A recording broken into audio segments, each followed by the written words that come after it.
Allegiance to the flag of the United States of America and to the republic for which it stands, one nation, under God, indivisible, with liberty and justice for all.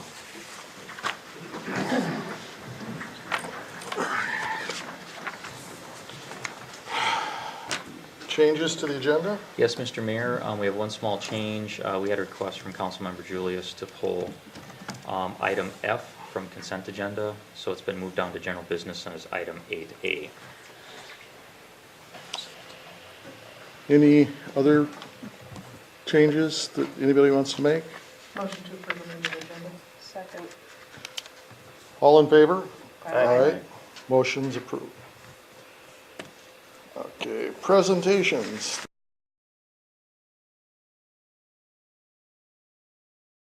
National Police Week Proclamation.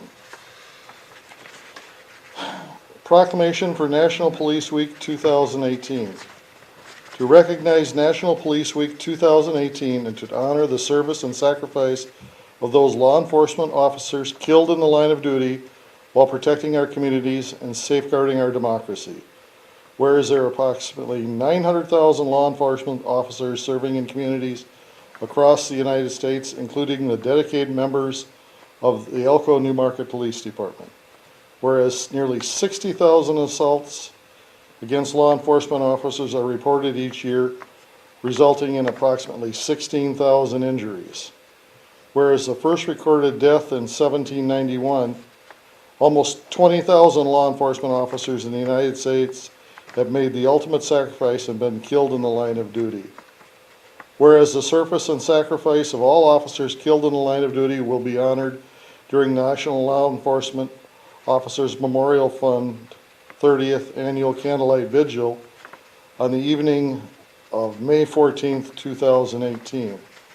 Whereas May 15th is designated as Peace Officers Memorial Day in honor of all fallen officers and their families, and U.S. flags shall be flown at half-staff.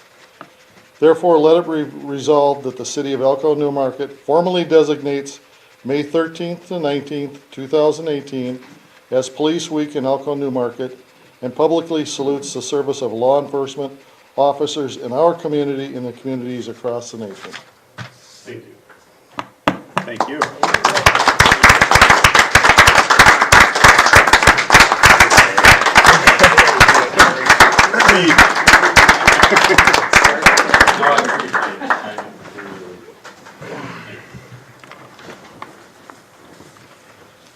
Okay, and item B, New Market Lions donations.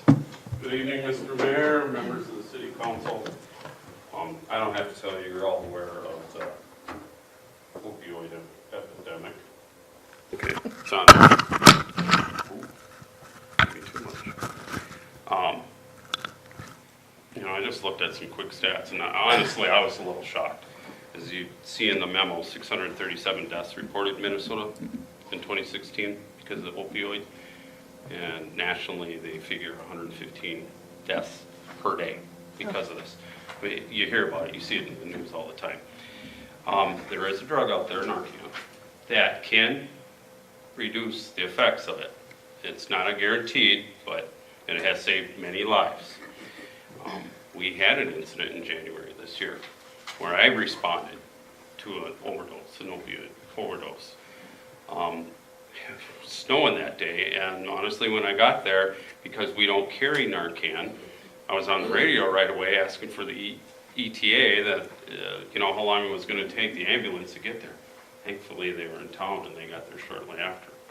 I got to see Narcan used firsthand, and we did save a life that day.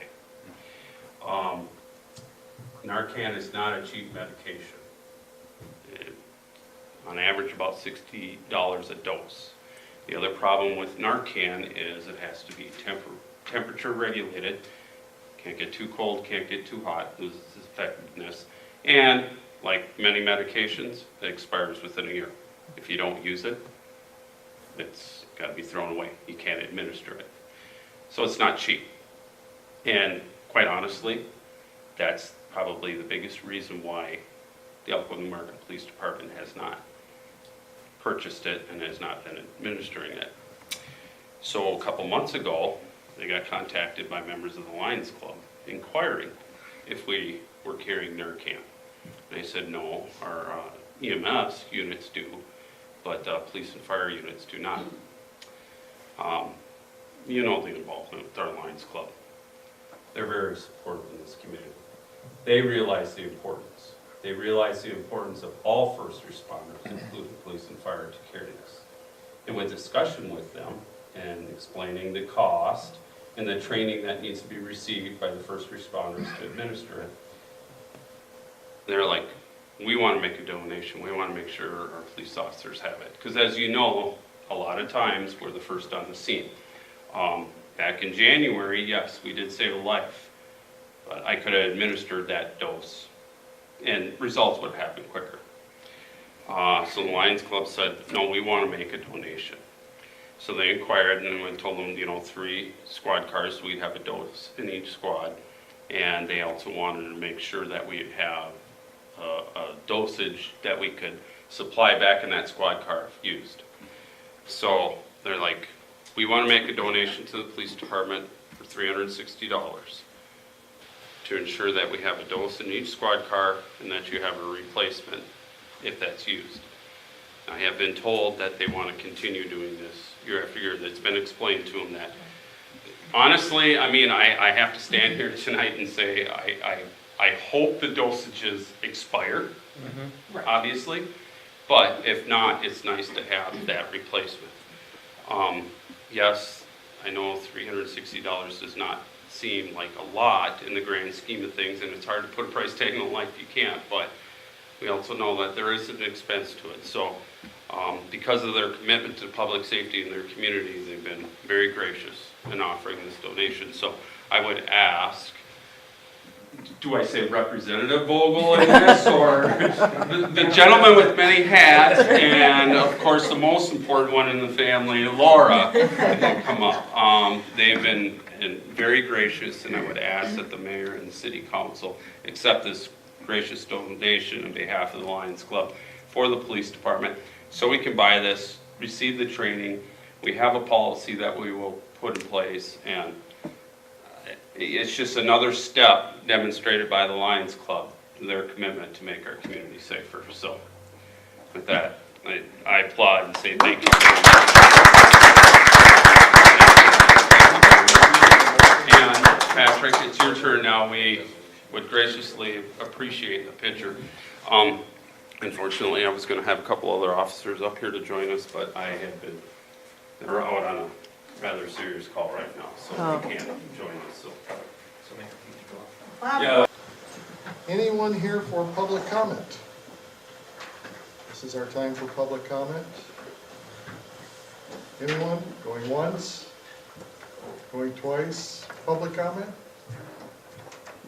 Public comment is closed. Consent agenda.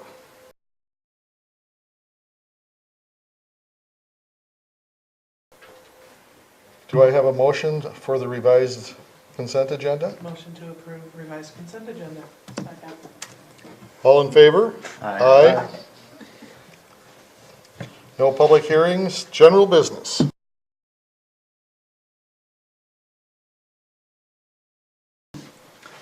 The only item we have under general business this evening is a request for the council to approve a fiber license agreement between the city of Elko New Market and Scott Rice Telephone Company, Integra, or now they're Allstream. Basically, we've been looking for several years about the possibility of extending fiber to the police department. Fiber would allow us to essentially directly network the police department to the city's overall network. We currently do that through using a DSL line and VPNs, but that is not terribly efficient. And over time, we've run into some very basic issues. Right now, for things like the data master, the breathalyzer information that needs to be sent to the state from the police department can't get there because it has to go through multiple VPNs, which doesn't meet certain data security protocols with the state. They really need to be hardwired up to fiber to make that work. So the issues move from this is something that would just improve operations to something that's more of a necessity. We've looked at several options over the years. Initially, we looked at the cost of just installing our own fiber lines, similar to what we did out to Public Works. And the cost was fairly high, and so it was still on the wish list. Although we did have some discussions with Integra about it, and we also had discussions about getting fiber to Ryan Contracting and Elko Speedway. They had a desire for having access to higher speed internet options as well.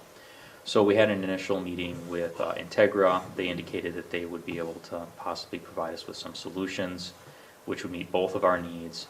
And ultimately what they proposed was two different options for providing fiber. One was essentially a 20-year lease where we would lease fiber with an upfront payment that has the advantage of a lower total cost over time, but you've paid it, so you're going to use it for the 20 years and you're locked in, and at the end of the 20 years you don't own it. The other option was pay over time option. Very small upfront cost, but you just pay on a monthly fee. But how these things usually work, you end up paying at that premium over a period of time for that type of flexibility. And looking at the various options, we are recommending the third option. It provides the greatest flexibility at the lowest upfront cost and provides us with the greatest flexibility into the future. There is a premium in the long term you've paid for that type of flexibility. It's no different than, you know what, I'm going to rent. I'm not going to sign a 20-year lease. I want the flexibility to be able to move or take a different approach. But you're paying money that you're not getting any equity. You don't have an asset to show for it at the end of the lease. And there's a premium to be paid in the long term for having that flexibility. All in all, we think this is the best option, but it's not the only option. If the city wanted to allocate $40,000, the ideal option would be we would put in our own fiber, and we would own and control it. There are some risks to it. When it's your own fiber, if it gets hit, it's very expensive to fix. If you don't have an agreement with somebody who does it regularly, you have to line up a contractor to come and do it. So there's some delay in doing it. In talking with our IT folks from the city of Savage, they have a lot of fiber as they've built out their network over the years. And they've confirmed it's expensive when it happens, but they also indicated it doesn't happen that often, realistically. So, the issue there is just really the upfront. I think really is the upfront cost. We really don't like option 2, where you're paying a sizable fee upfront. You're locked into that option for 20 years, and at the end of the 20 years, you have nothing to show for it. So if the council was to consider anything, we'd recommend option 1 or option 3. We just think, given where we're at and cash needs that we have for other capital improvements like roundabouts, police department remodelings, street projects, et cetera, this option gives us the ability to move forward with what would end up being a fairly neutral budget impact, because what we would be paying on the monthly fee is fairly close to what we would be saving by being able to eliminate the DSL line. Are there any questions? I have one question. If we put in our own fiber, how would that work with tying into providing higher speeds for the track? Would that help that at all or not? That's something that we really haven't explored. I know that the county has leveraged some of their fiber lines to be able to do it. When we'd be putting it in, we'd be putting in enough strands for our use, not necessarily to provide private sector use or working something. So we'd be putting in probably 4 to 12 strands. And I just spoke with Beth yesterday about it. They're tickled pink that they have the availability of the fiber. Their involvement in this was really just to show up for the first meeting and be told, yep, once we drag it down to the police department, it's there. You're good to go. But So if we put it in, they wouldn't have it then? they would not have it. I think it's a project that Integra has contemplated doing. This just made it surety and probably accelerated when it would happen. They're going to have customers on that line. It's part of their ultimate plan, as we understood, to build out fiber through the community. This just ensures that it happens. And does this commit us to, and this is probably a dumb question, but it's Integra that's doing this. I'm assuming that it's not like someone, like another, if we switch providers or something, another company could come in and use that. So what they're doing is they're providing us fiber. Our internet provisions to the state of Minnesota, we don't pay anything for it. Okay. So all they're doing is basically leasing us the hardware. Physical, right. Okay, got it. I may have missed this, but in option 1 and option 3, do they maintain it? Only in option 3? Option 3. In option 1, it would be Would be ours. We would ours. have to locate it. We would be responsible for locating it. We'd also be responsible. I'm sure there are options where we can go to lease agreements with other folks. We haven't investigated that far. Do we know their expected response time if we do have an outage? I mean, is there something that? Yes, we've it's within the seen? contract. It specifies, depending on the nature of the outage, their response time, time to be on site and start assessing it, and then time to restore And service. those were reasonable to you? We had our IT folks look at it, and their consensus was those are very reasonable and industry standards with regards to response times. Those are kind of the general questions I kind of had as well, so that's why I asked for it to be pulled. All very good questions. We kind of ran through the same logic. But like I said, this isn't one of those, hey, here's the 3 options, and this is clearly the one to go with. There are advantages and disadvantages to all of the options. I like option 3 simply because if we're only locked in for 5 years, if technology changes and fiber goes away, which is a possibility nowadays, then we're not locked in and we don't have a huge upfront cost, so. It might turn out that installation technology technology related to installation becomes more cost effective. I mean, look what's happened with the cost of directional boring over the last several years. It's now starting to become comparable in certain situations with open cut. And so there's a number of things, as the mayor indicated, that might come up that make it more attractive, more appealing. There may be an opportunity with something else that's happening where we might be able to more cost effectively do the install. I think at this point it simply comes down to it gives us flexibility, not knowing what the future is going to look like, but gets it in right now, right away, and has the burden with maintenance, the maintenance aspects of it on somebody else. And a fairly neutral budget impact. Yes, that was the big thing. One other thing I've thought about is getting fiber to the police department. If they're putting fiber in, there'll be extra fiber at least that far. That could spur some new development in old downtown Elko. And there would be fiber there probably available for all of Marketplace Village. So I mean, it's going to be it's going to have an economic benefit to our city. And if we can do it budget neutral and only be locked in for 5 years, I think it's almost a no-brainer.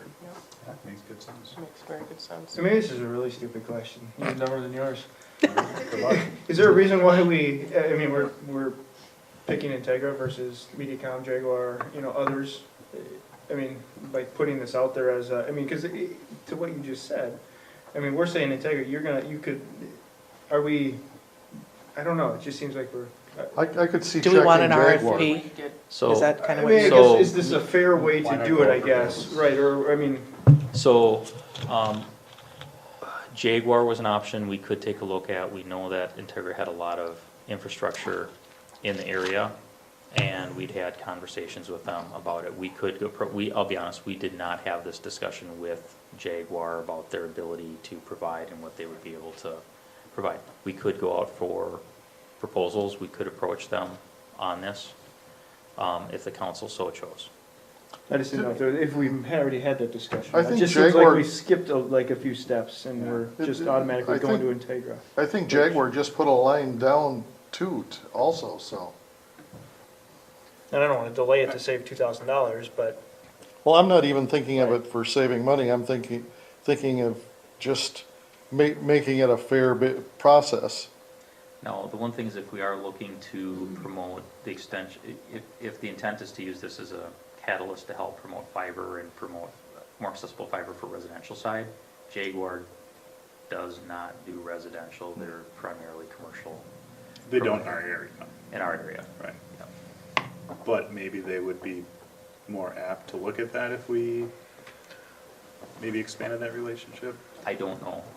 The discussions I've had with Jaguar in the past primarily related to getting fiber up to the old library, or basically where the old Public Works garage where we house the ambulance system, and at other times and when they've been doing other projects through town, is that they're not looking to do residential in our area, but they do commercial. So this is what we're signing up for essentially. If we just go with option 3, which I think is the no-brainer, if we do anything, we sign a 5-year lease And then during the next 5 years, before we renew that lease, I think then we contemplate going out to see for longer term stuff, you know, do we go out for RFP then at that point before investing in it further? Right, and we start working. Because we don't want to delay it from going in, and we don't want to, you know, stop this connection, which is obviously needed and everything. Well, we'll have significant changes in 5 years. Good. So, By then maybe Jaguar will be in homes. At the same time, are we in a particular hurry to do this? Yes, okay. Good enough. We, honestly, we have applications that we cannot run and perform as a police department now. 2 reasons.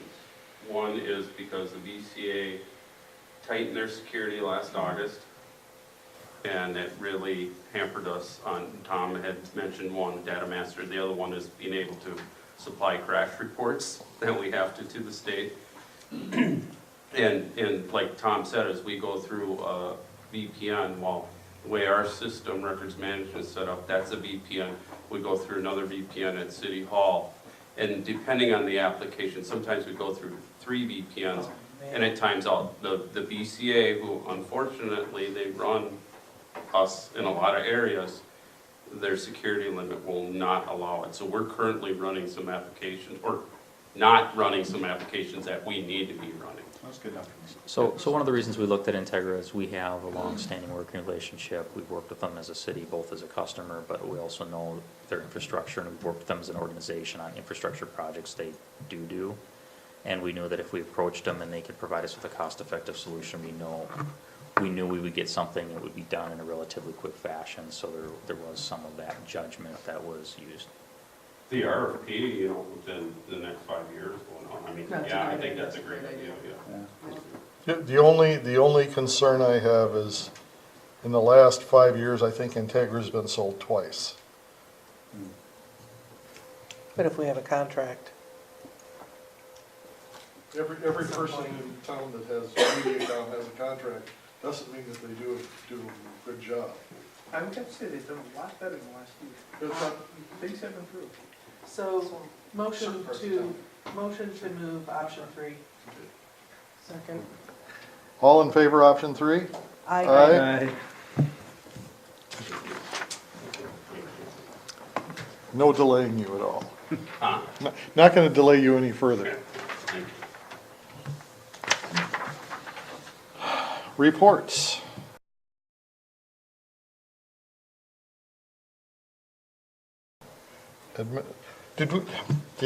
We want to do something, do we have to do something formal to accept the donation from the?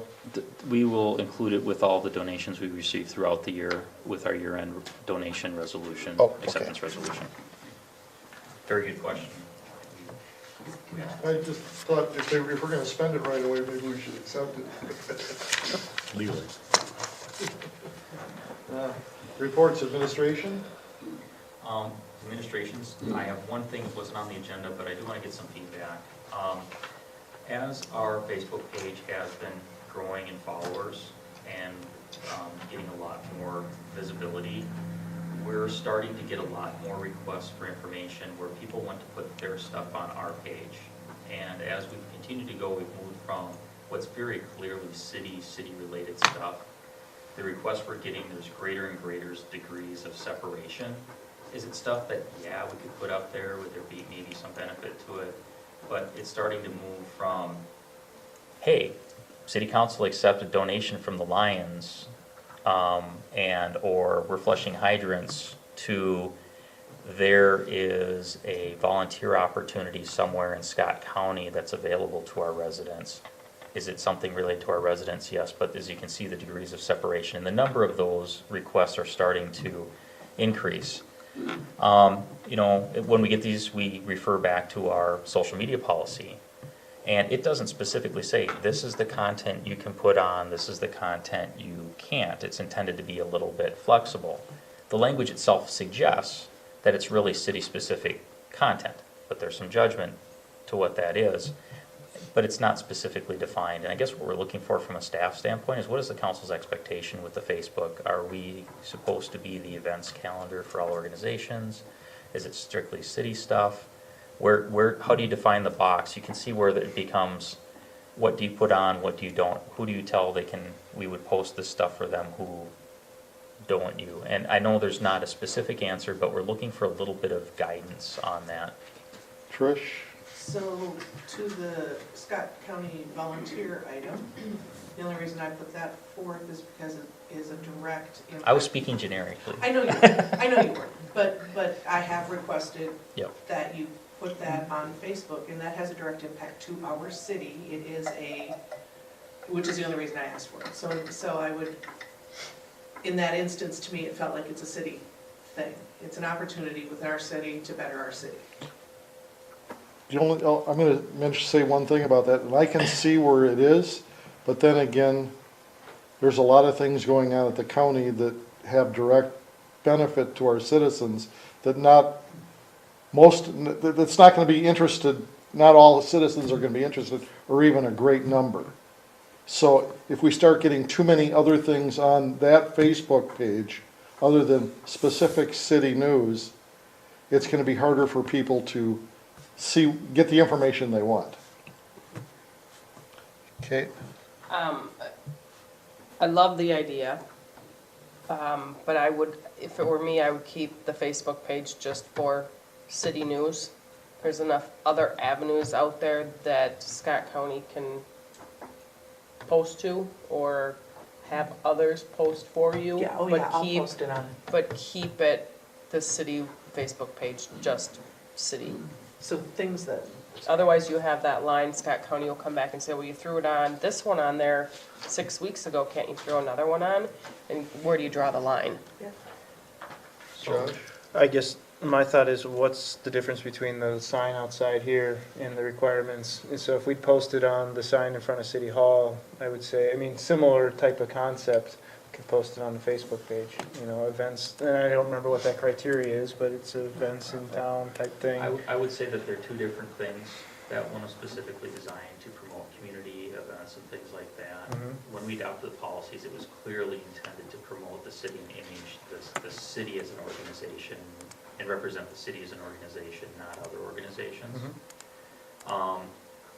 But there's judgment in that. So, Tom, post the Shark Tank event, for the First Stop Shop. But would you post that on the sign, I guess is what my question If it is. were held here in town. Then maybe. I say whatever would be posted on the sign out in front of City Hall could be posted on Facebook. Same, I mean, that's where I see, Same logic. if we're going to do anything other than just city-related specific stuff, then, So, I mean, use that almost as a criteria to base things so off. the event has to be in town. I don't know. So we're I mean, just doing that's just my events. thought process. So we're just doing events then. well, and so isn't a volunteer thing that's happening in town? It's not happening in town though. It's happening 4 miles outside of town. Oh, so it's township, so even It's- though it it's- was saying it was Elko New Market, It's actually it is not. actually township. Yes, it's Mhm. actually up in Doyle That was Kennebec Park. okay, that was unclear. Yep. See, and I'm fine just leaving it completely as is. I mean, we don't Yeah, need no, extra work or yeah. whatever, too. And I like the, Okay. I mean, I love the whole frustrating thing with the intersection and the bridge and stuff. But, so I like how the city then jumped in, and this is Engineer Rich, and I mean, that made me smile. Yeah, But that piece of it, I think, is a really cool use of the social media stuff. It So- seemed to go over really well. Yeah. Yeah, so there's two rules of thought that I've heard over the years talking to PIOs from, public information officers from other cities and how municipalities use it, and gone to seminars where they talk about city use of social media. One is, hey, make your site really attractive, get as much content from external sources as you can, feeds from external sources, and you put it all on there, and you have all kinds of dynamic content, and it will make its site interesting, draw people to the page. overwhelming. The other part of it is, but the concern with that is it can dilute the brand that you're trying to establish, or what or your information that you're trying to communicate. You get too much, people can tune out. Is an argument for both? Yes, there is. I think the approach when we developed the policy was that we would try and be more specific to us. Now, do we have other stuff? Yes, I put a link to a news article in the Star Tribune, but it was about us. We put something up related to First Stop Shop. Well, one, it was specifically directed by the council, so that overrides the policy regardless. But it was an entity that we regularly do information, we have a relationship with, and it was related to something. And in that case, the council said, no, we feel this is appropriate. Would I normally do it? I don't know. I don't know. Have to check with the council. I might have, well, But we try and keep it to stuff that's more city-specific or specifically directed to us. Now, there are things that come up. So for example, the fire relief donates $100,000 to the city. Yep, that's going on Facebook. They donated it to the city. Fire relief issues scholarships to students. Well, that has nothing to do with the city as an entity. The fire relief is somebody we do business with and work with on a regular basis, and we actually have people on their board, but it's not specifically city related, but it's a really good thing that you want to promote. So it's that kind of gray area where it's nice to have nice boundaries. So when we're talking to people about, can you post my stuff, can you post my stuff, we have something clear from a staff standpoint that we can refer to, and people don't feel like they're being slighted, put out. Well, and we have a better understanding and we won't send it to you in the first place. So I think I've just heard everybody here pretty much saying in the tie-in to the sign that it's city-sponsored business only. Yep. And if there's anything at question, then it would come to council. What do you want me to do about the fire relief request? That one's a little bit tough because it's a good thing, and we do have a strong The relationship. scholarship, do they not have their own page? They do. Yes, they do. The So, chamber shared it too, But, so. and that's becomes the thing where so it's like the sign out, we've become another avenue for people to promote their stuff. The question is, do we want to be a conduit for promoting their stuff if it's good stuff? I think if we're following what we just said, the answer is no. It's not a city-sponsored item. Well, it's great touchy-feely and, but the fire relief is putting it out there, the chambers put it out there. They certainly can ask us as council members to share it on, So that's how we've generally handled it in the past. When people wanted stuff, we'd be like, hey, just go to the council members. here's the 4 water cooler Facebook pages in town to get it on. Right. I'll send you an invite to next door neighbor, and I bet you if I ask a couple council people, they'll share it. You know, that's, I think I'm seeing lots of nods. Is that, I've been neutral, is that, I mean, where are you? I mean. With you- the Scott County thing? Well, yeah. So I guess I thought it was actually, the way I read it, because I don't know all the addresses and everything, I actually thought it was in town. Okay. I thought it was an in-town. well, that's kind of how it was. That's how they wanted it I portrayed. think it was intentionally portrayed Okay. that way. Yeah. Okay, well, so anyway, so, no, I mean, it is a Scott County thing. I am going to share it on local pages, and I will promote it, but it doesn't need to go on the city page. And I'm perfectly fine with that. And to be honest, from a staff standpoint, we really don't have a strong opinion either way, except that there does have to be a limit, because at some point, all we're doing is managing a Facebook page for other people's stuff. Yeah, So there we don't- is we don't that wanna do limitation, that gray. but there's room to where you get to that point. So I don't want to just automatically say, we can't post anybody's stuff at all because we don't have time. That's not true. But there is a reasonable limit where we start spending all of our time managing the page for other people's stuff. So if we set the box, you clearly know that you are empowered to question the box. Yep. Josh, what are you finding on other cities' Facebook pages? Not a lot besides city stuff on Lakeville and Prior Lake thus far. So we'd be fairly consistent then. Yeah. I just think it's important, when our residents seem to like our Facebook page, the reason being is they go there and they can get the information For the city. without searching all the way through. I mean, on some of the Facebook pages that have a lot of stuff, you might have to search for 5 minutes to find the posts that you were looking for that you'd heard about. Right. Or there, County Road 2, well, the information was there. I mean, it wasn't a long search to find where Engineer Rich had his post. And they got their answer, so I just think for a quick, it's a good way for us to keep our information, getting it out there. The chief can get information out there. The chief uses Nextdoor and all the other places too, so why shouldn't the other organizations use them if the chief is using them? So do you just need direction? There isn't a black and white answer to this, so it's kind of like, this is the gist of it. And I think we have a better feel for generally what the council's looking for. Can you get rid of the pop-up thing that goes on all these other city web pages? It's just irritating. Wow. I'm watching over Josh's shoulders and scrolling through all the cities' Facebook pages. Okay. Yeah.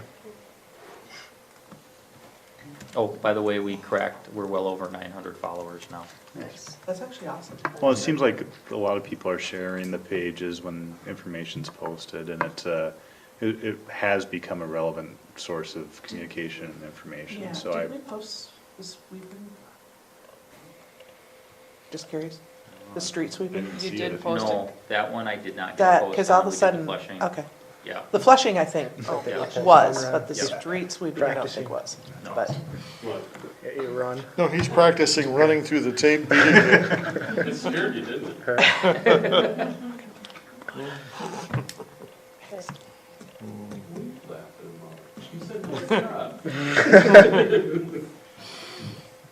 That is what that picture looks like, you're running through the tape. Any other questions on that, or anything else for administration? No, that just was something that's come up in the last couple of days, so I was just taking advantage of the meeting to get feedback on that. all right, I'll stop sending. Anything else for Public Works this week? or- Nope. Okay. They're busy, grass is starting to grow, they'll probably start having to mow They already have. next week, yep, so they're off and running.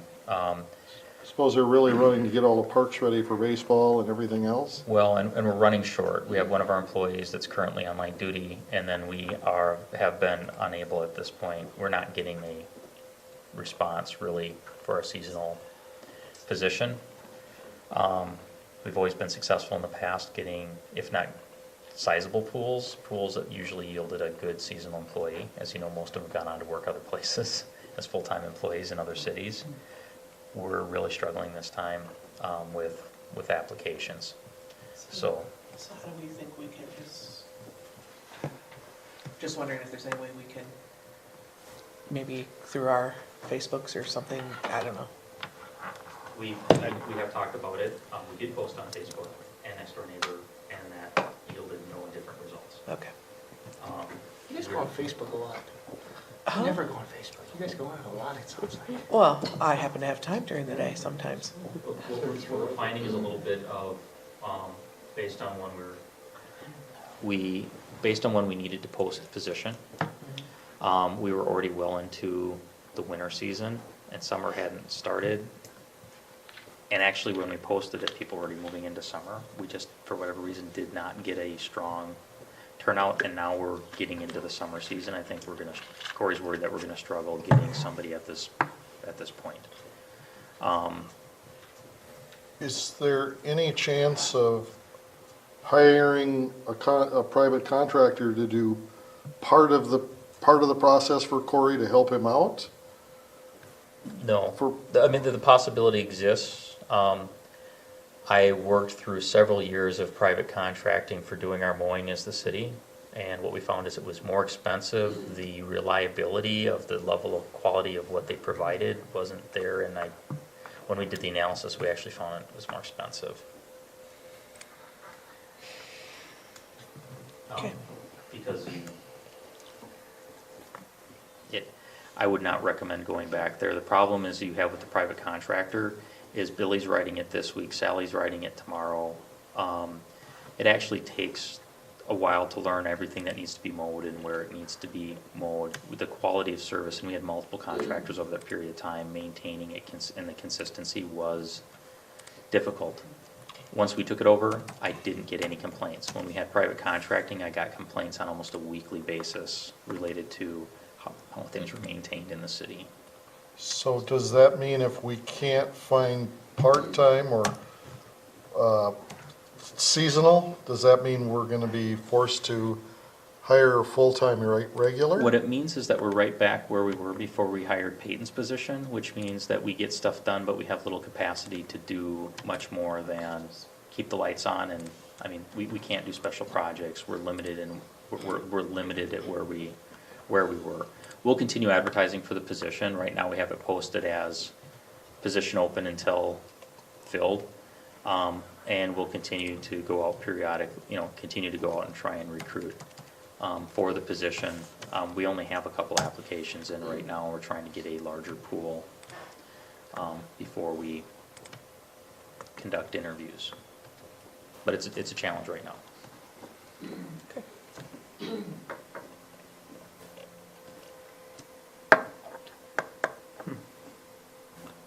Well, keep us posted and, We will. Corey's not crying uncle. He's just, the employees on light duty, they'll come off of light duty, but we'll be back. Corey's just, I've had this discussion, we've had multiple discussions on this, and he just basically said, where we were hoping to gain some of that capacity back with the addition paid, we're just not gonna have it until we can fill that seasonal position, so.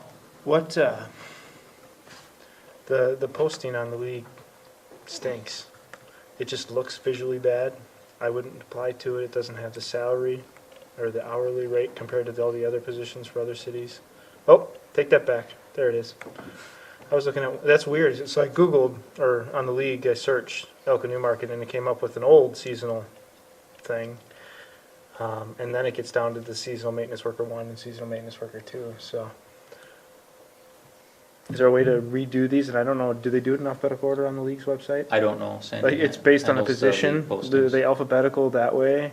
Is there a way to get it back up to the top, I guess is what I'm saying, so that we can jump over everybody else? I think they go alphabetical by city, to be honest with you. The other thing Corey told me is there's well over 100 public, if you put in public works, there's well over 100 postings right now for, the public sector experiences the same workforce issues that everybody else does. One, there's limited workforce out there. Two, for the people who want to work, generally they want full-time and benefits. Finding somebody who's willing to work a term position without benefits that's essentially full-time, you can't use a high school kid. I mean, you wouldn't want to, generally, if we're working with large power equipment, you want them to be at least 18 years of age. So a college kid might work, but then you can also only have them from the beginning of June until roughly middle of August. It would be an option if we need somebody just to mow lawns, but their availability beyond those seasons, and we have needs beyond those seasons, are Yeah, I'm just difficult. thinking if we absolutely have to fill a pocket until we can find, I don't know. And we may do that, and that might be one of the solutions that may be an option for us, but we have not received an application from that type of individual in years now, so. But if you do go on and you do talk to them about whatever, it looks like it's by position, and the Mankato did a workaround, and they just put 2018 summer seasonal positions, because then the numbers go first. So if you did 2018 or even 18, it'll beat theirs, and it'll be on the top of the list. Yeah, And theirs make is it- only 10-15 make hours, it- so make then, it one So to ours would be better. so ours would be better. Yeah, if you do 18 to his point, I'm good at One talking is to these before people, two. we'll get it up. 18 will go first. Hopefully. Instead of 18. But for a lot of jobs. Good job, Josh. Okay, okay, nothing, police department. Well, as you see, April is a big training month for us. Historically, it is. We get some of our annual training in. We also had our 5th year of the Point of Impact presentation, and we had the second highest attendance with 130 residents, so that went over really well. And this year, we kind of had a treat that Corey Pearson from the State Department of Public Safety Office of Traffic Safety, he's like one of them that put this program together. He had heard about the success that we had for a smaller community down here. And essentially, we have higher numbers than they have in Shakopee for this. So he wanted to come down to observe. He was impressed, and I said, well, if you come down, you're not observing. You're gonna participate, which basically turned into, he did about 3/4 of the presentation. But he knows us, he put it together, and did a phenomenal job. It was a great night. It was a really good presentation, so. Other than that, nothing unless there's any questions. another eventful month. Yeah, we had one real exciting call. See that? Exciting call, so. That probably explains why everybody was asking about sirens and trucks and, Yeah, and thankfully it turned out very well, and I guess this is my opportunity to publicly, I did send letters to the sheriff, but just publicly thank Scott County Sheriff's Office, because the deputies that were there with me were phenomenal, and it was total teamwork between the three of us to get that situation resolved, so. Great job. Saw one of our officers assisting Scott County on 35 and almost up to 29 going north the other day. Yeah, I mean, it's that we're constantly, I mean, they're in here, we're assisting them, so. It's I would say, a great working relationship that we have. Well, the more interaction you have, the better you work together, so that's Right. great. Yeah, I mean, You just build that it's synergy. first name basis, and That's great. you see them quite often at our PDs. Gonna tell everybody I had a meeting with Luke Henning, the sheriff, for about an hour, about 2 weeks ago. And he had nothing but good things to say about our police department, our officers. And he even gave the chief all kinds of accolades for, so it was very good. And they're really looking forward to further cooperation with us. So. Nothing from the fire department, I take it? I didn't see anything. Engineering? Nothing for you. Besides, I mean, the whole situation at the bridge, you know, I mean, how could they not have foreseen the stupidity of what they did?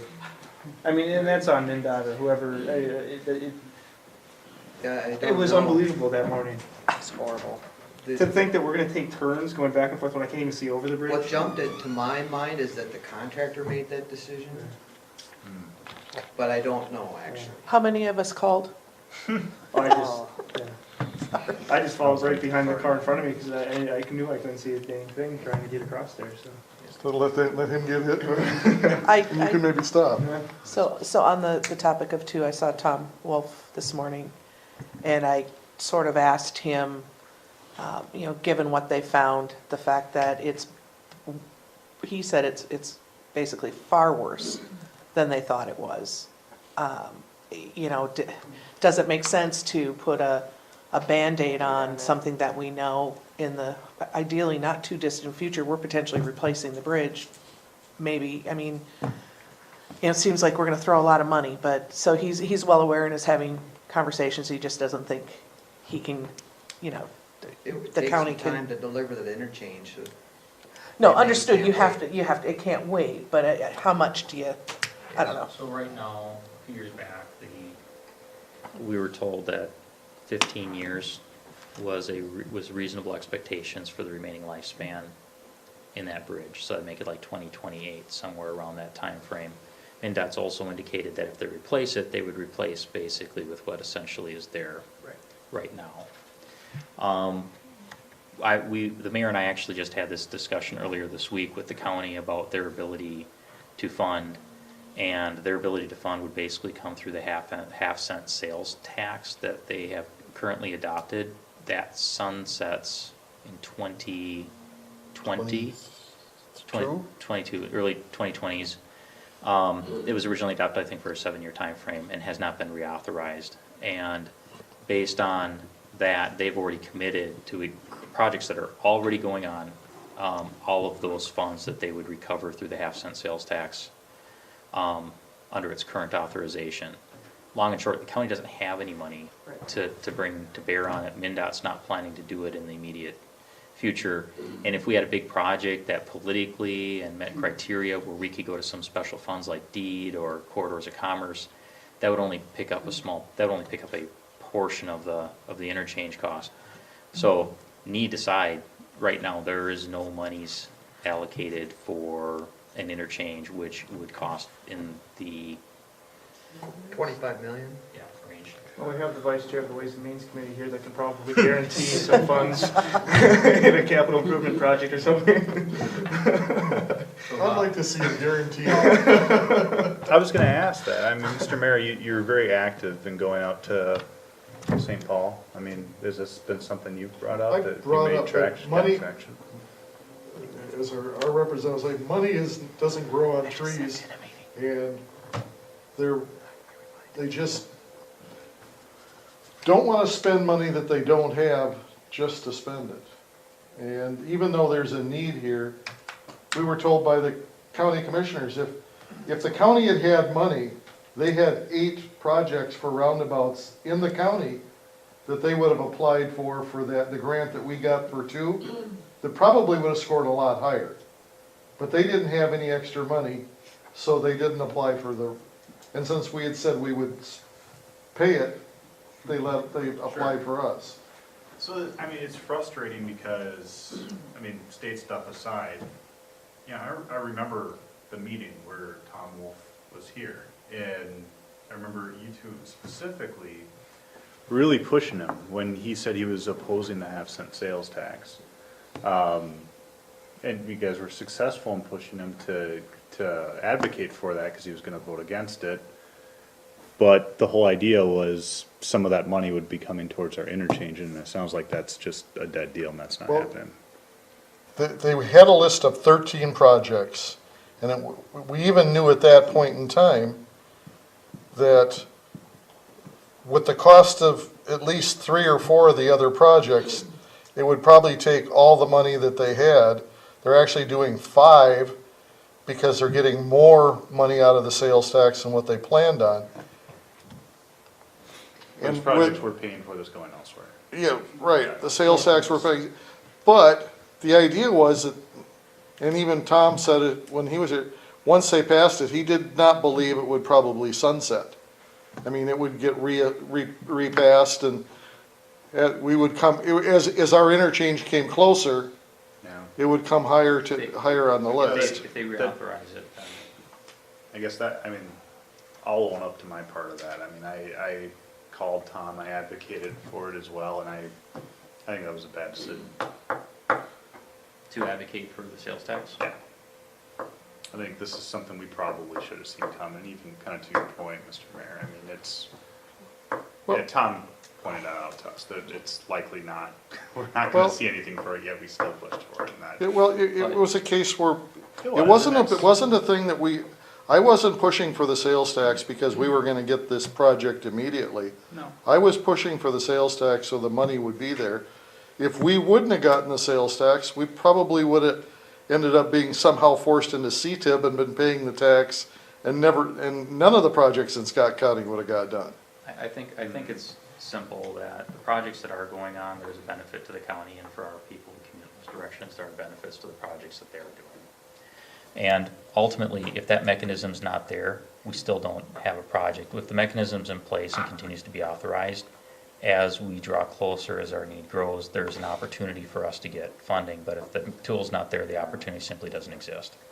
I don't know, I'm more skeptical than I think I was back then, but like I said, I was all in favor of it, I was right along.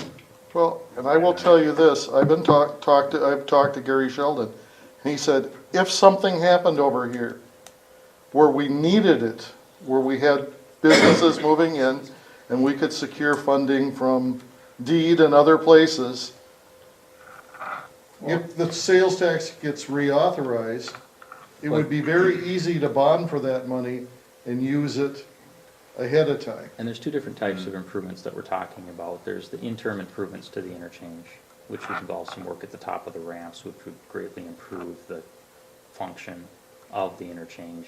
And then there's the complete replacement. So one project is, Renee, was it $6 million for the smaller project ballpark? Less? It was far less. Like 3? Like one for the. Yeah.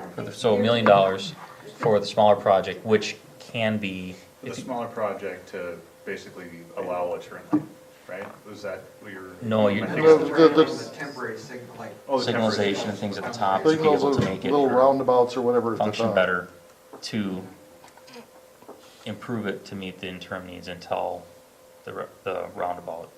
Yeah, I'm really skeptical, and again, I was in support of it at the time, and that's my mistake. It's just that whole backwards way of thinking. Yeah. We're gonna wait for something that's never gonna, it's the same thing we face, we're never gonna get grocery stores, 'cause we don't have enough rooftops, we don't have enough rooftops, 'cause we don't have enough amenities. Right. We're not gonna get anything on that interchange, because there's no interchange, and then we're not gonna get the interchange till we get something, I mean, so at It's some point, we have to invest in it. yeah, It's as simple as that.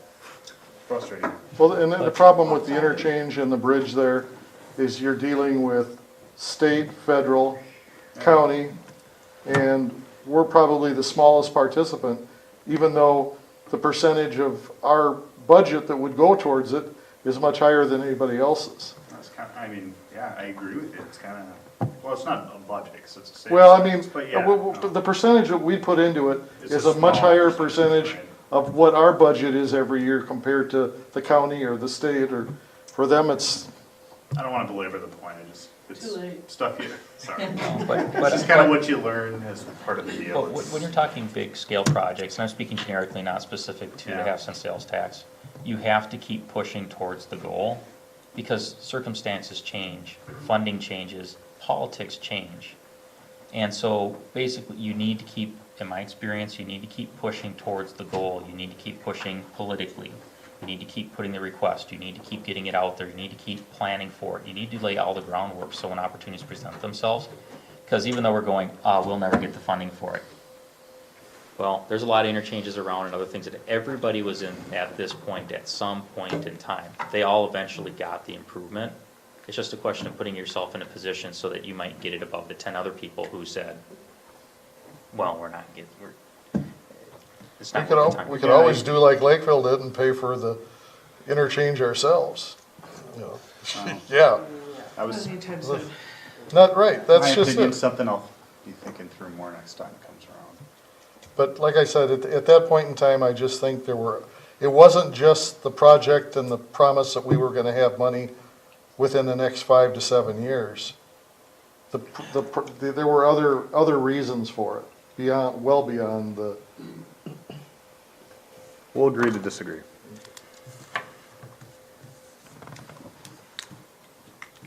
Okay, let's see, community development? Do you have any questions about anything that was in the report? No, but I love that Edelman property picture. That is like what we want to see. It is cool. It's our intent that they would make a presentation to the city council at the May 24th meeting, maybe on this workshop agenda. They put together some fabulous marketing materials and a video that they'd like to present to you and get your feedback on. Just, the reports just keep getting longer and more exciting. It's awesome. We're glad you're here. We're hoping that you'll see some groundbreaking on the town development next week. Awesome. Sweet. They got their Will you do any permits? shoveling of dirt for that? I mean, like a groundbreaking? Yeah, I know, I kind of think it's really Why, exciting. I mean, so, it's one of, yeah. It's almost historic in this city now. I can talk to him. I mean, we didn't do any down in Boulder Heights, but we could go there too. Well, and I was in the bank for the first time last week, or earlier this week. It's beautiful. It's Gorgeous. It's really cool, so that's awesome. Very nice. Glad to have you. Okay.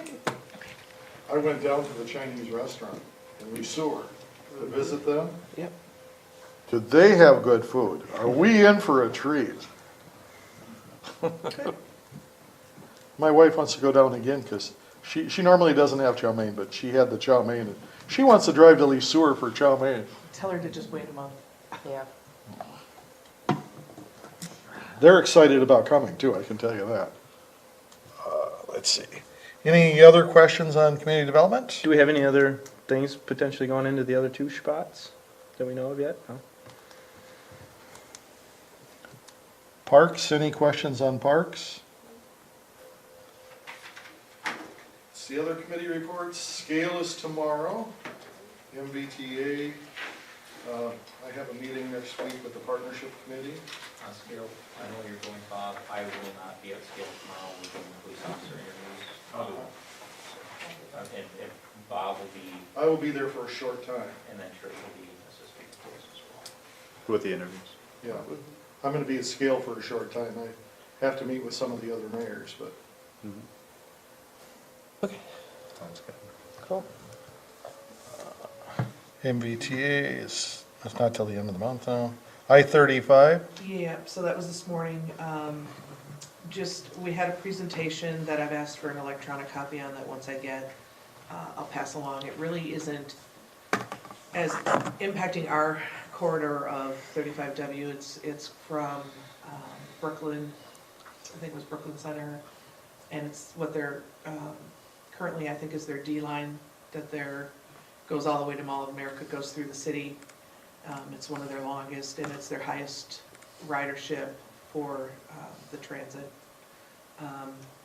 And they're looking to make that a BRT line, which is, the rapid rapid bus. And so that's a big deal, the presentation. So again, presentation will come to you on that. There is, which I'll have scanned and provided to you rather than me going through it, a legislative update.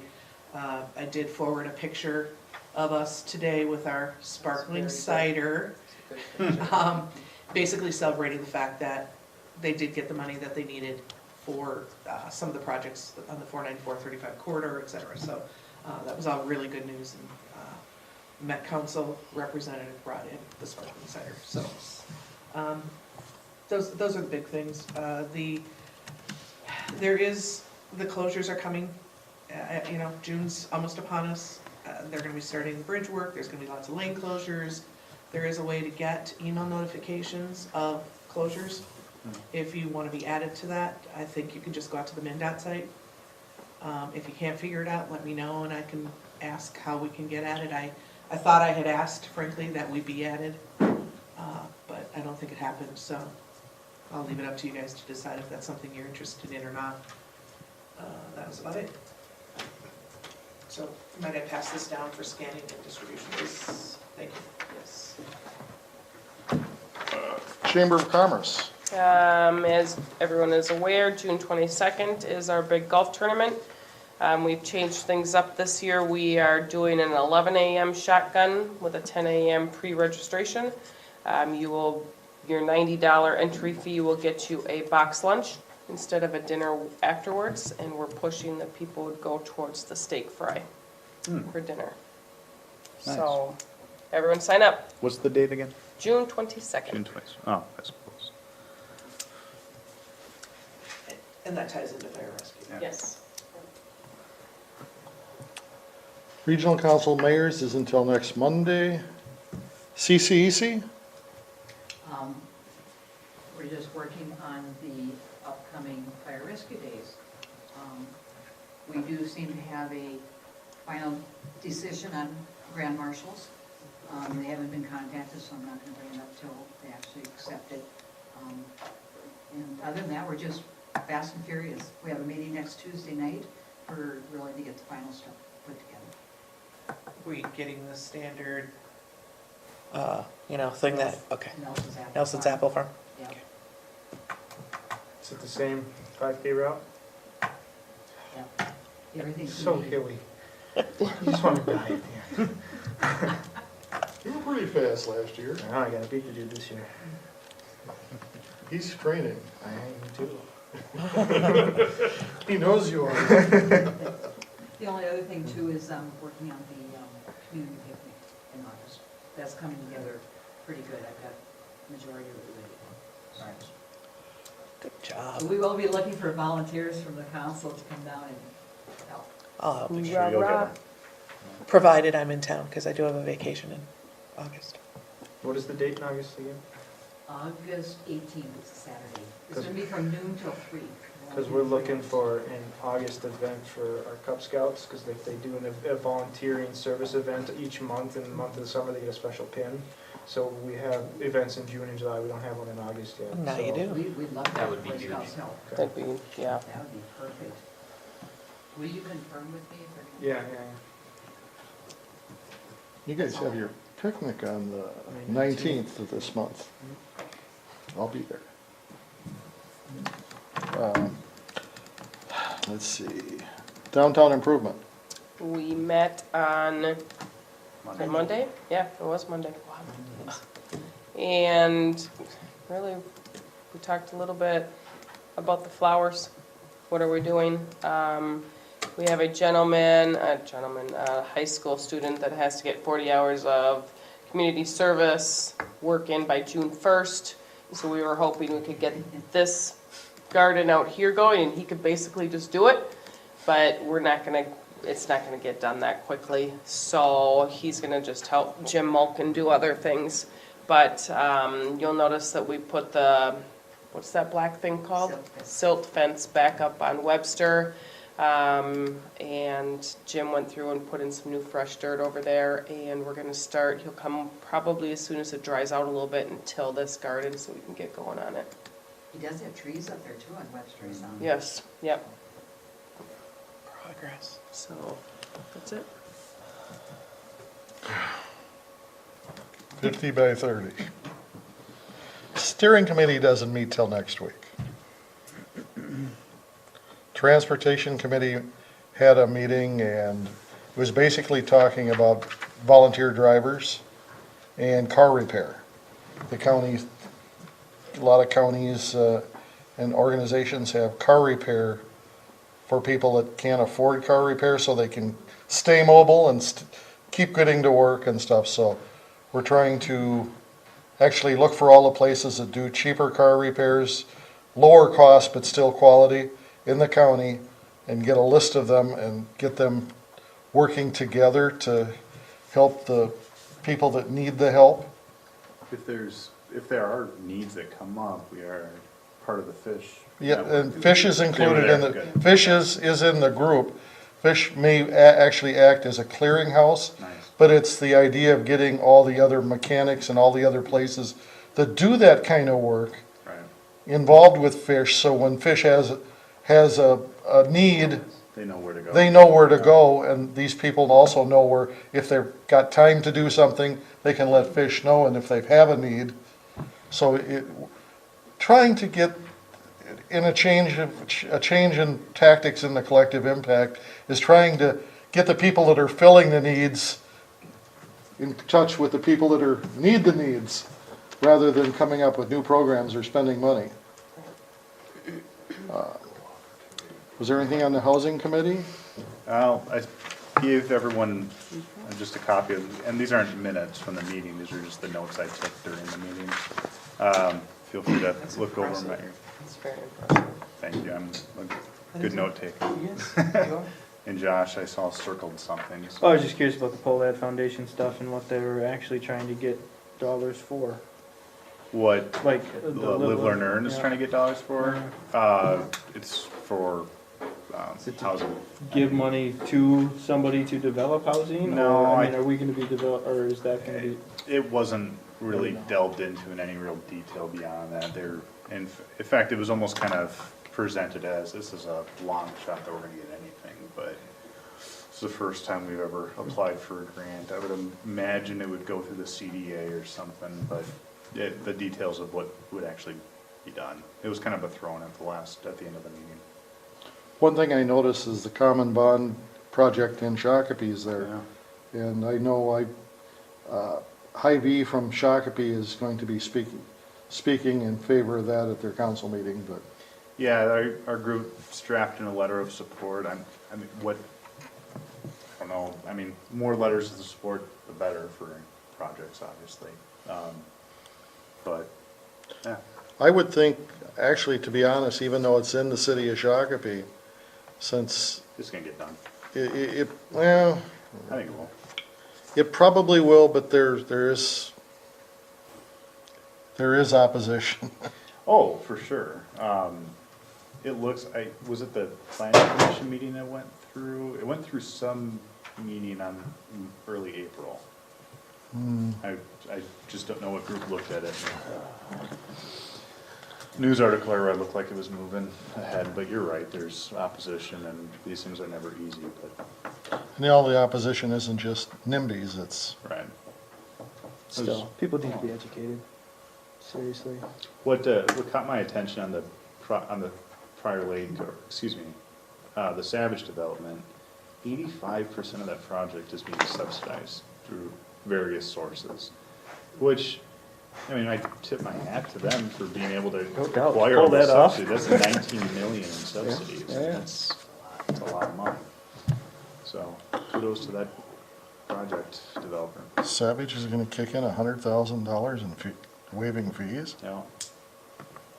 Well, I shouldn't, this is what's Joe's being asked. interpretation. Oh. Right. It was nice. So this hasn't been granted or approved. This is just what the group is asking for from all the various different places to make the project work, so.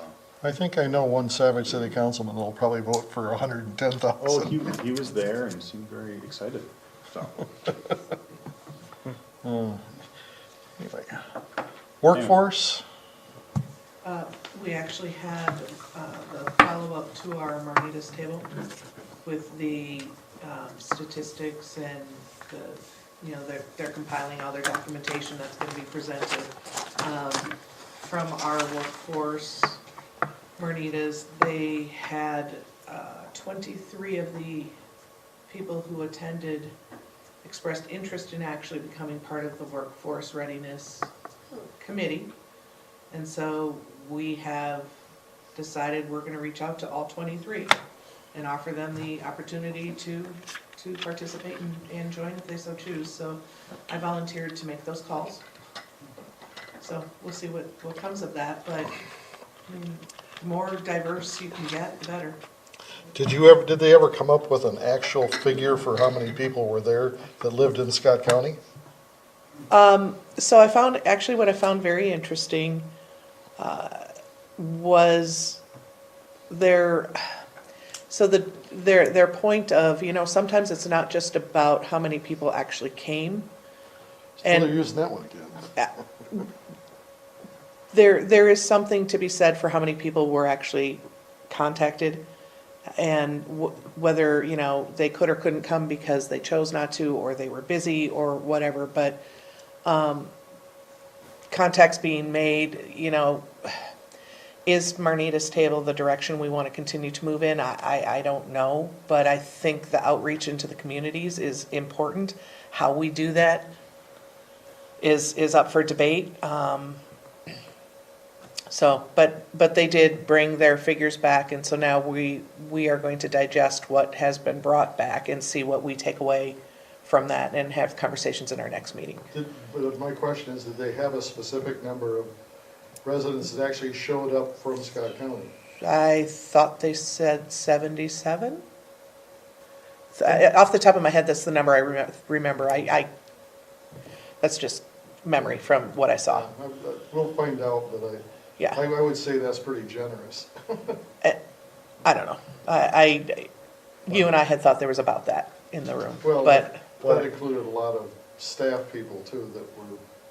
In the report we got, they said 172 people, but after pressing that further, that was including city officials and. sure. So you'd people actually from have to our look at the table. sign-in Right. sheet to actually, and all of that's absolutely valid, and there's no doubt that Right. we need to continue to look at whether these are effective or not. Are we really getting what we thought we were getting?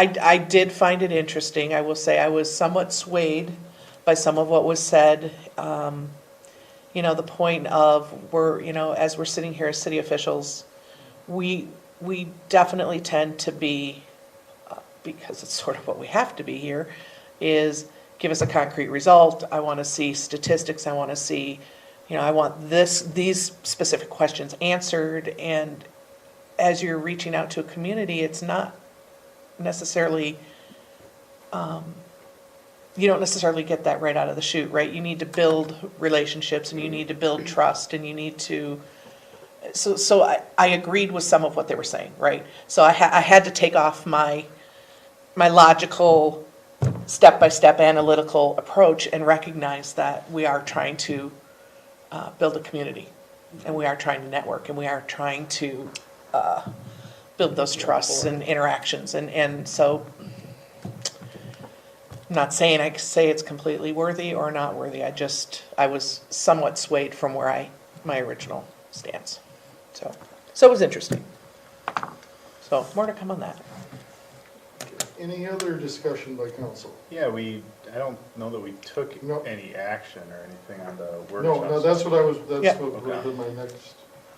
So it seemed as we were ending the discussion, we were in some sort of consensus, is that? I thought we were. That we were.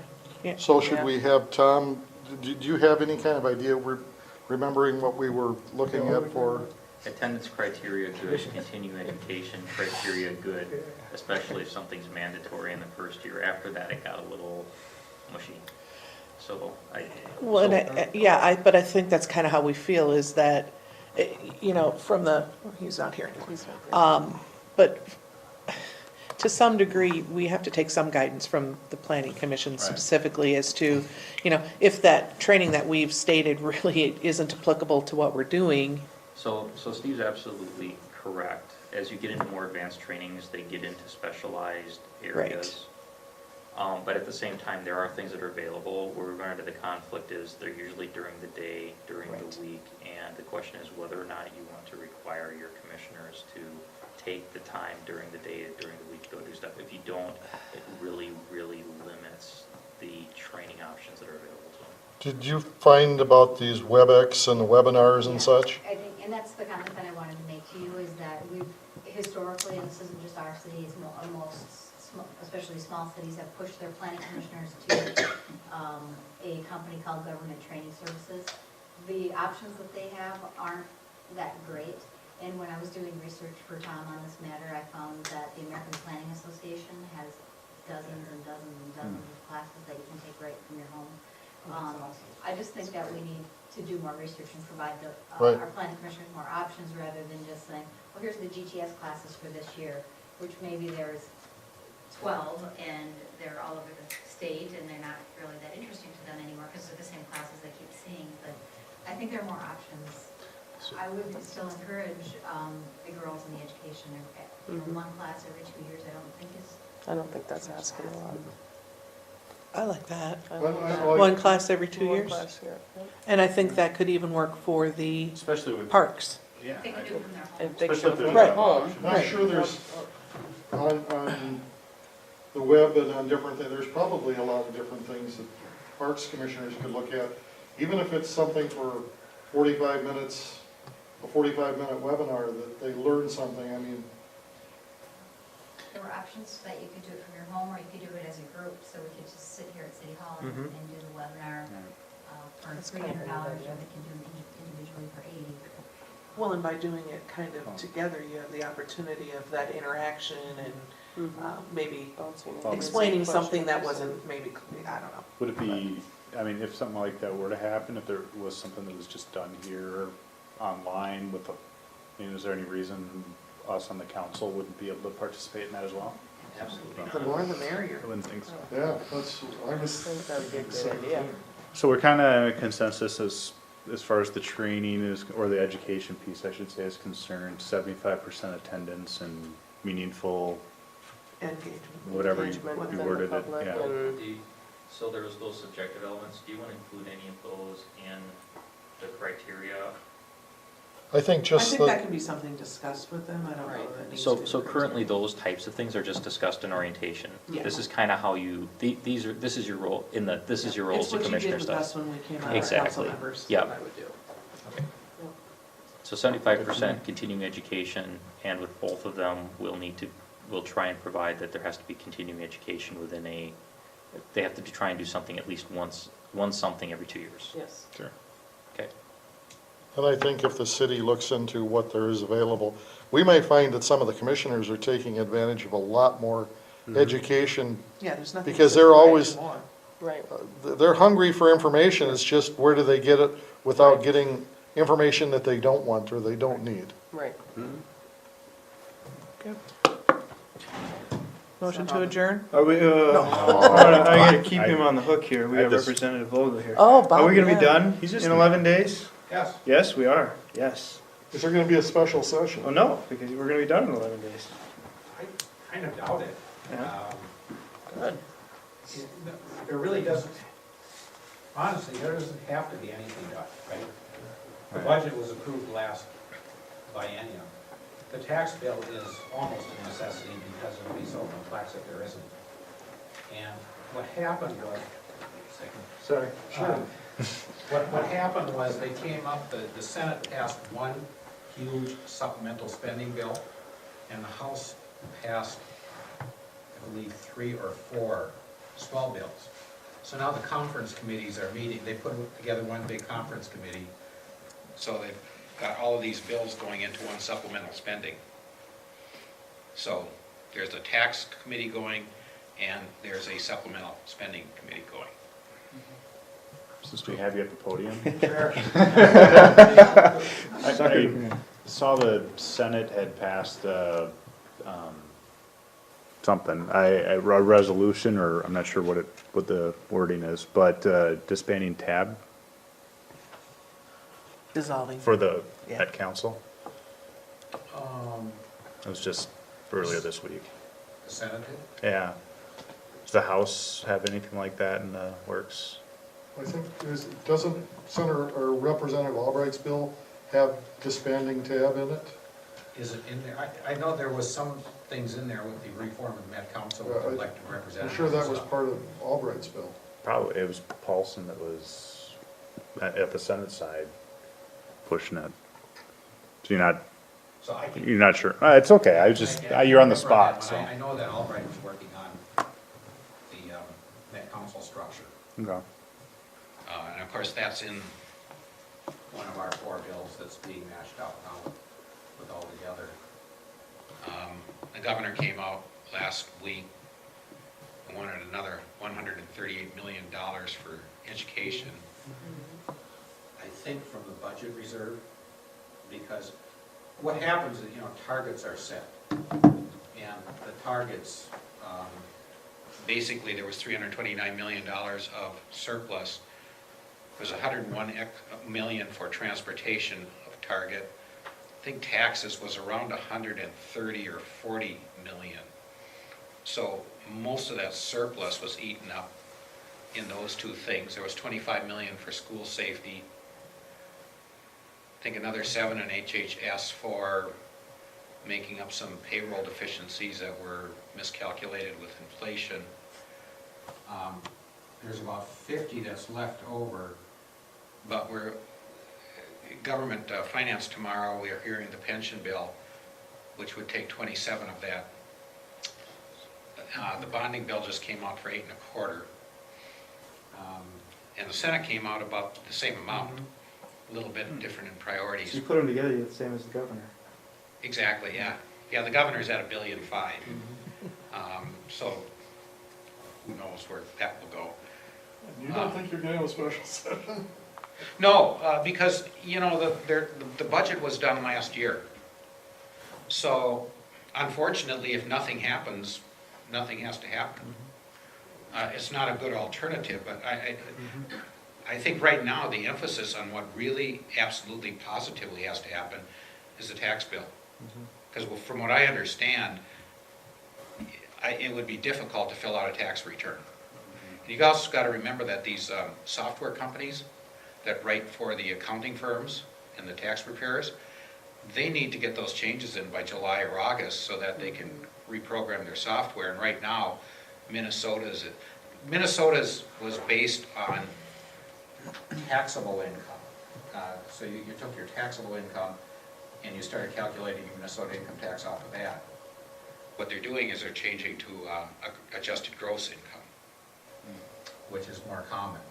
And that's going to make a huge difference in this compliance thing because of all of the personal exemptions and stuff. So the tax bill is, the compliance with the tax bill is huge just because it'll add so much complexity. I don't know if people deal with how they're going to fill out a tax return. Then the rest of the stuff, if nothing happens, the surplus goes up, stays at 329 until the next forecast. So, stay tuned, week from Sunday night. Well, I've told a lot of people out there, if they need help with that vulnerable adult or elder abuse stuff, don't hesitate to reach out. The House bill is really good, the Senate bill is terrible. So, and it's not going to get through finance probably anyway, so then it's going to be what magic happens behind the scenes. Yeah, I was not named to the conference committee for the massive bill, because there's only 5 people on each side that are writing this conference report. Wow. It's just crazy how the process on this huge works. thing. We passed 4 bills, I think it was 4. So generally you would have about 8 conference committees going in a budget year, because there's about 8 separate budgets plus taxes and transportation. So when the Senate just passed one big huge bill, they just decided that they were going to work off of that bill. So that meant 5 people from the Senate and 5 people from the House are working out all of the details. And the reason, even with the tab thing, these bills, our bills were well over 150, 200 pages So the Senates were a little more concise, I think. They were only 100. But, yeah, quite honestly, the budget's done, so this is a supplemental budget bill, it isn't a necessary thing. And bonding is, the bonding, it just waits till the end, because you talk about the people being locked up in a room, and bonding is kind of the cherry on top of the ice cream sundae, as has been described, so I think they hold that to the end, because they know that people want that. That takes 60%, by the way, too. So the bonding bill is always a bipartisan vote, because it's pretty hard to get one party. There'll be quite a few Republicans that will not vote for the bonding bill because of the borrowing that's going on. And one of the unfortunate things is, too, the backloading. The pension reform this year is 27 million. I think next year it goes up to 50. And then it goes to 75, and then it goes to like 100 or 100 and a quarter. So when you look at these things, you got to look at in the out years, because we only have to be responsible for this biennium, because that ends a year from July. But when you look at the tails on these things, and that's the problem with the pensions right now, is the teacher's retirement was in really not very good shape. It was going to take a lot of money. So they phased this thing over 4 or 5 years, and it goes up like $25 million a year. So by the time it gets fully loaded, you go from 27 million this year to probably 125 million in 4 or 5 years. And that's going to be consistently forever when it gets up to that level, because it's a public state putting in. The problem with the pensions is, I saw a letter from Gary Carlson, League of Minnesota Cities, that Moody's is looking at the Minnesota pension situation, and they're saying, well, you better do what you've already got in the pipeline, but then as soon as you get done, you better start looking again, because the new bill would have a estimated annual return of 7.5%, and that's... It would be disastrous if the state was downgraded in their bond ratings, because everything would go up. Yeah, and it's just the psychological thing. You know, we should be on top of things, and from what I understand, they've only been putting in about 80 to 85% of what's called the required contribution, the actuarially determined contribution. So for the last many years, there's been a deficiency there, and the return has been figured at 8%. So, Yeah. Okay. it's been, I'm on the pension commission, so it's been an interesting endeavor to listen to all this Wouldn't stuff. it be easier just to cut the pension? Well, actually, this bill, there was give and take.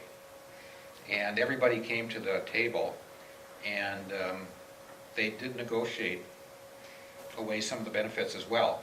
So the day after the bill is signed, the deficit goes down considerably, like 3 or 4 billion. Because you got to remember that when you reduce a COLA by 0.5%, it goes out there for 40 years. So when you're carrying these deficits on your books because you're estimating actuarially what it's going to be, when you take 0.5% off that COLA and you take it out there 40 years, That's a lot. it's a lot. So it's billions of dollars that are actually being done in concessions by the pensions, which they wouldn't have to, but I think they also recognize that this thing is so underfunded that if we don't do something together. And that's why it's going to be a tough slog, because, you know, people aren't going to want to put money into the state taxpayer money into the pensions, because it's probably not a politically great thing to do. But by the same token, you get a letter from S&P or Moody's, and the rating slips, even though it happens to somebody else because they got elected next time. It's still not the right thing to do, because you're kind of paying for it one way or another. yeah, we're all paying for it, and the rating could drop it. And we're about, it depends, there's so many different accounting rules. I've seen numbers anywhere from we're kind of in the middle of the pack, from good to bad, to being 8th to 10th worst in the nation. And it all gets back to figuring out that rate of return. If you drop your rate of return from 8 to 7.5, but then to 7.5 to maybe 6.75 or 6.5 where it really should be, again, you're out there figuring that return for 30 or 40, 50 years. Just huge differences. I've been advocating that they do some stress testing and that we look at that every year so that people are aware of, because you don't have to tweak much to make huge dollar changes on these things. So, anyway. It's a fun impromptu legislative Yeah, update. this is great. So there's a $20 million bonding proposal for, I'm not gonna get into it, DNR, the ADA accessibility in all the state parks is way 50 years behind, or, but, so there's only $20 million being asked for that, so that's a great thing to include. Yeah, you know, the bill, This is Trump. I always look for this, Yeah, perfect. you know, because it's a bipartisan bill, there are certain projects that tend to get in there to get the votes if you're gonna get this thing done, because it has cross-party lines. And over the 800 million, you know, I could pick out 100 million quickly. Not bad stuff, but stuff that is more, I would look at more as an amenity than a necessity, you know. Wastewater treatment, that's a necessity. A trail or a park or whatever is nice, but there are some, you know, there's always that stuff in there, and that's what makes it hard to vote for, because we're indebting our kids and our grandkids. And if it's for a wastewater treatment plant that they have to drink clean water, that's one thing, but if it's for something else, it's tough. Don't you want those kids to have that trail to walk on? That's why we have lifeguards. Yeah, No, yeah. I understand totally. It's, So, anyway, as you've said before, it's not just the trail, it's the maintenance over the next 20 years. yeah, and that's where the other thing the state doesn't do, government doesn't do in general, is to account for deferred maintenance. You know, if we build a trail, we really should be putting away 1/20th or 1/25th of that trail to be replaced in the 25 years, especially if it's a paved trail, because, you know, go over to Lakeville and ask them how their paved trails are doing, because now they're 25, 30 years old, and you don't put the base under a trail like you put under a road, and they tend to break up. And then you have to decide, do we go and rebuild a trail at $1 million a mile? Do we put it back to just unpaved trail? And those are the things that it's difficult as a government. And the other problem is, if you put the money away, it only takes one city council or one legislature to say, That money's just sitting there. We could put it to good use right now. Let's build some more trail over here. Yeah, yeah. we're having a debate right now on the stadium. Yeah. I'm part of that. And the stadium has a reserve. What most people don't know on that new stadium is that it has, the repayment of those bonds has nothing to do with the gambling. You know, you heard about those electronic pull tabs?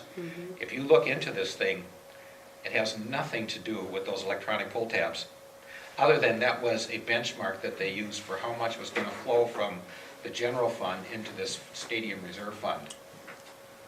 So when you dig into this stuff and see how those things were done, those are appropriation bonds just like they use for the Senate office building, just like they've used for other things, and it's all coming out of the general fund. But yet people are told that it was the gambling that was going to pay for it. So is any of the money from the ETABs going into that fund? What they did was they looked at how much the pull tabs were bringing in, like 37 million or 34 million back when they did this thing. And they said the amount over that 34, we're going to invent these new electronic pull tabs, right? Because we got charitable gambling, and then we're going to invite these, and they assume that every increase in the gambling proceeds from taxes was going to be because of the electronic. So we had 34, so now if we got 44, 10 million goes into the stadium reserve. And if it goes to 54, then we're going to take 20 million and put it into the stadium reserve. Then they also put $20 million of a corporate franchise tax in there. The other thing that they did, you guys probably they are, but the other thing they did was, the city of Minneapolis didn't have the money yet. Apparently, they got a tax that's going to pay off the convention center or something. So the state has been advancing Minneapolis' share of their payment for these appropriation bonds and the operating expenses. So in '21, when their sales tax on the convention center blinks off, then Minneapolis is going to start paying back the state. And that's where you come with the 5 people in a room deal, because you look at this thing and think, what a convoluted thing.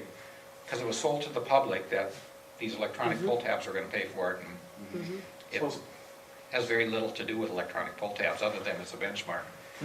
It's all general fund money. So some of the money we're taxing, we should be putting away for things we know we're gonna do, and it's just gonna be sitting there, looking like it's doing nothing. It's an interesting place for a numbers guy. Yes, definitely. I'll come back after session if you'd like. and we can- Yeah, definitely. That'd be great, Bob. Thank you. Thanks. You should, if you talk to all the city councils, everybody'd learn something. Can we do a motion in a second? Motion, oh yeah, there was something out there, and then I already, interrupted. I motioned, but that's Second. Does okay. Bob have to call for a motion though? No. Is that, or can we just make motions? You can just make a motion. Motion to adjourn. We talked about everything. All in favor? Aye. Aye.